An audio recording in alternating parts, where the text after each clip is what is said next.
Hello everyone. Welcome to another tutorial on the SmartAssistant channel.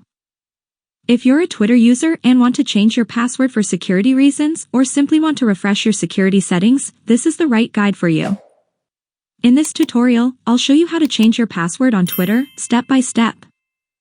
Whether you're accessing Twitter from a computer or through the mobile app, the process is simple and fast. Let's start right away without further delay. So, open the Twitter app and log into your account if you haven't already. Now, tap on your profile in the top left corner of the screen.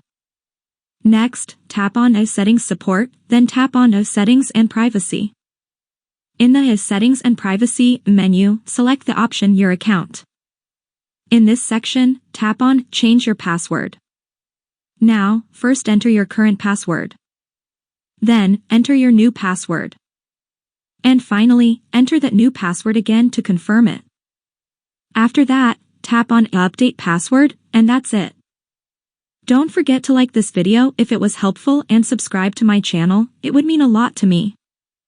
Thank you very much for watching, see you in the next video.